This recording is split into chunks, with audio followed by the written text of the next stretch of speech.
I want, dear ladies and gentlemen, to say that since 2006, when I first represented Slovakia at the European Council, I have experienced various crisis situations. But today I am witnessing not only a crisis situation, but above all the objective powerlessness of the EU to respond to this crisis situation.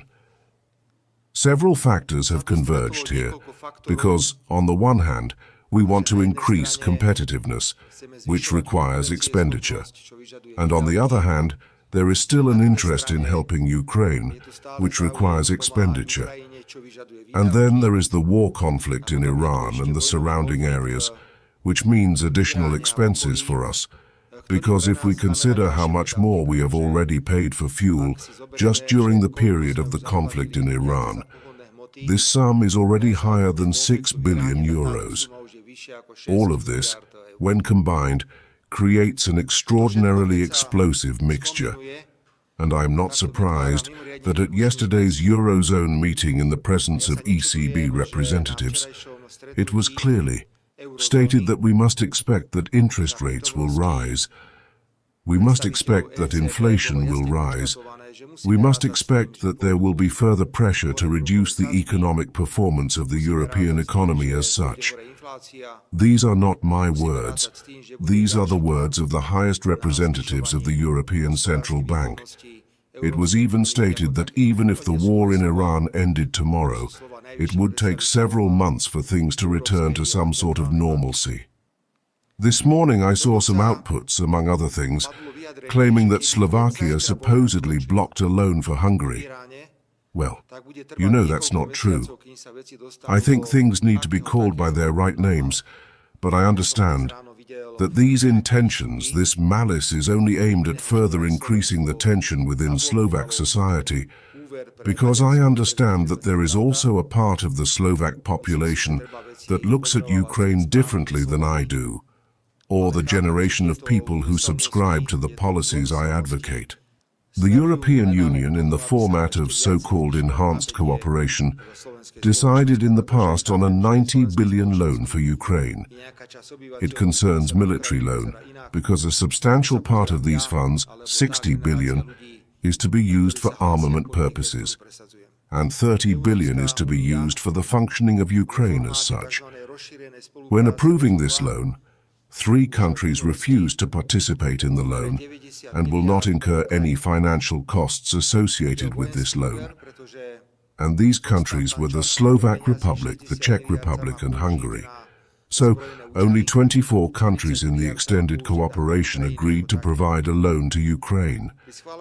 It was as if it was overlooked at the time that another decision would be needed, one that requires unanimity, and that is the decision which concerns the European budget. I will not go into details now. At that time, the Hungarian government said it would not give consent, and therefore unanimity was not achieved. I see strong political arguments at the disposal of Viktor Orban. These arguments are exceptionally strong. I have also politically supported him regarding his political vision of the whole situation. Since there was no progress yesterday regarding the Druzhba pipeline, as I indicated at the National Council's Integration Committee, I did not support the conclusions of yesterday's summit on Ukraine. These were very supportive conclusions. As you know, you read everything for Ukraine.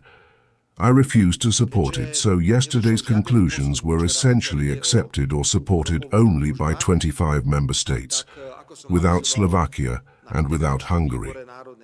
So once again, please, because I don't have the space or the means to repeat it every day, to correct the media. There was no decision on any blocking made yesterday. The loan was blocked.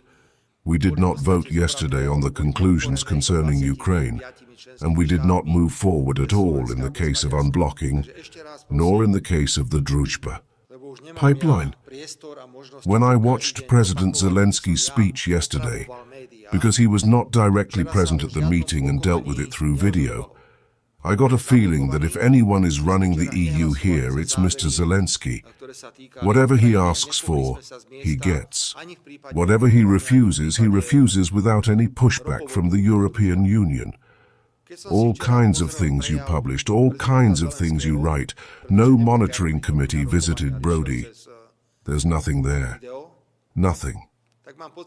The Ukrainian side didn't let anyone into this location, so nobody still knows the condition of this pipeline, whether it's damaged or not. If it's damaged, let's fix it.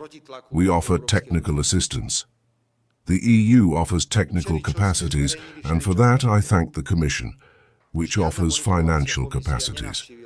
So together we can repair this pipeline fairly quickly. It is completely ridiculous that President Zelensky talks about another 6 weeks. He is specifically talking about the elections in Hungary. It needs to be stated that Zelensky is exploiting this issue to influence the elections in Hungary, because in connection with what is happening in Iran, he expects the situation to be very bad, possibly leading to a severe shock. Do you know what a severe shock means?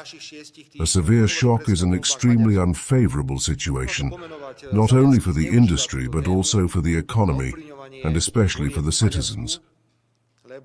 At yesterday's meeting, we were again assured that the Commission, together with the President of the European Council, who is communicating with the Ukrainian side and requesting to carry out this inspection visit.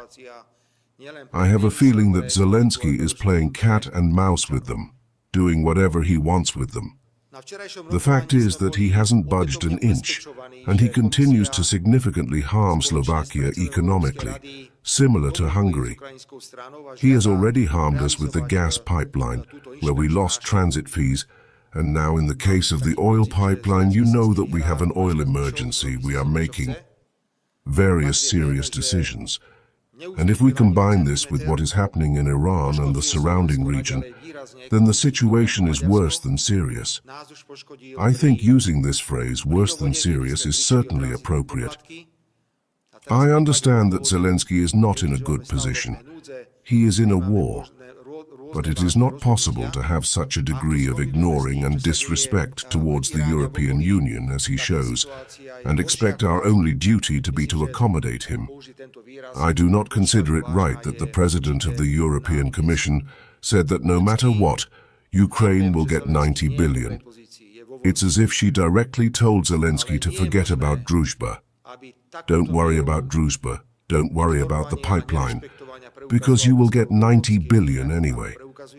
Ladies and gentlemen, I am not speaking just on behalf of Slovakia, I am speaking on behalf of common sense. Now, when we are losing huge capacities in terms of gas, liquefied gas and oil supply, not having this pipeline available means further aggravating the situation. If the pipeline were functioning normally and supplying oil to the region where Slovakia is located, it would lead to significant price stability and overall energy stability, at least in Central Europe. I remind you again that it's about oil which we can take either through the pipeline or by sea, because an exemption is valid until 2027. I will continue to put pressure on the European Commission to remember that it also has member countries here, and that everything cannot be solely subject to Ukraine's interests.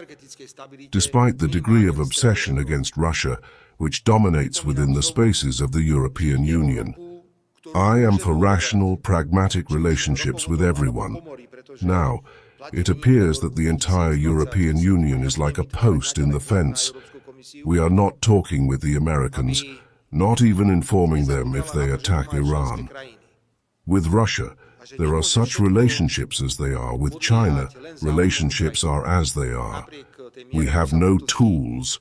We are just helplessly watching what is happening around us and practically do not know what we have to offer. What solutions? What solutions does the EU have today to help member states when there is no Europe? So please tell me, what solutions will we have within the European Union when there is no Europe? Because if there is a complete oil and price shock, then there might not be Europe. We practically have no tools to influence global events. I am interested in resolving this crisis concerning the Druzhba pipeline in cooperation with the European Union. We are in the European Union. We want to be in it. Slovakia is not blocking the loan. Please do not write nonsense. Slovakia is not blocking the loan. We did not vote for it. We are not part of it. And yesterday I did not support the conclusions on Ukraine, which, however, had nothing to do with the loan as such. The European Union must have leadership, must have its own foreign policy, and must be strategically autonomous. Above all, it must do something in the field of economics to be strong, because if we are not economically strong, we will not have enough resources to enforce our own views. Conclusions were passed concerning the common security policy without substantive discussion or any at all. We are watching the developments in Lebanon with great concern, because what is happening threatens the legitimate government and the country as a whole, and I think it could have far-reaching consequences for the entire region if this conflict continues. As for migration, I am pleased that everyone agreed that the only way to prepare for the migration that is coming, illegal migration, is through fences, to put it simply. It is the consistent protection of the external borders of Schengen. I use the term fence because, the fence was once a synonym for evil and devilry. And today, everyone understands that without physical barriers, proper protection at the external borders of Schengen, we are not able to prevent the entry of a large amount of illegal migrants into the territory of the Union. The Slovenian Prime Minister informed about the interference in the course of the pre-election campaign from some semi-private agencies from Israel, because the current government in Slovenia is pro-Palestinian, and therefore by various methods these semi-private, semi-public. I do not know what Israeli companies were supposed to interfere in the elections or are interfering in the election campaign in Slovenia. So if we are going to do it this way, dealing with interference, I welcome it. So at the next session of the European Council, I will present how it was actually interfered with and not through some semi-private or semi-secret institutions.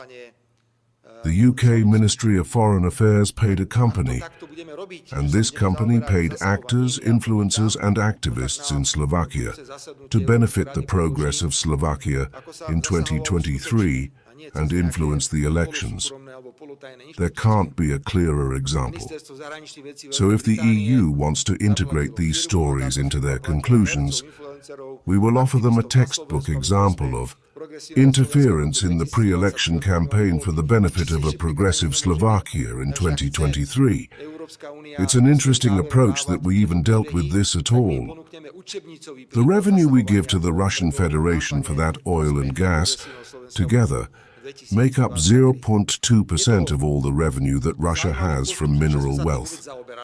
And you know well how much LNG has been flowing into France, into Spain, into Germany, into Belgium, into other countries from the Russian Federation, at a time when they accused us that by buying these small volumes of oil and gas for domestic consumption, it was good that we were not financing the Russian military machine.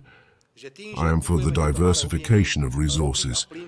You know, how would it help now if the Druzhba pipeline worked? That's the whole length of it. They don't want it to work. They don't want it for strategic reasons. They don't want it. They'd rather watch us possibly face an oil shortage, maybe pay €2.50 for gasoline, for diesel, €3. But due to an obsession, they simply won't allow the Druzhba to open because it's a matter of the geopolitical relations we have here. How did the United States respond to that fleet of Russian tankers? They allowed and nicely said that it can sell that oil. So someone is acting rationally. Someone knows what to do in this situation. Now I'm talking about oil, and we're like stubborn people still in the same position. There is a normal obsession with Russia here. You haven't experienced it. You would have to see and hear those premiers when they speak. I don't have this inclination. I am not obsessed with any country in the world. Pardon? Druzhba pipeline was completed 60 years ago. All right, it's good that you mention it. Thank you, thank you. I said 50 years, that is 64, I was born. I wanted to ask one more thing. With a loving intention, you did not support the cause. Just about Ukraine, to be clear. In Ukraine, 25 supported it. I just wanted to ask if there was any room where there is no room for negotiations, because you mentioned that the Druzhba pipeline would be mentioned there on the fly. Could you tell us what the Slovak wording was that you would have required to agree to it? The Slovak wording is that Zelensky provide an exact date, and that it would be written in the conclusions that Zelensky committed to it being open.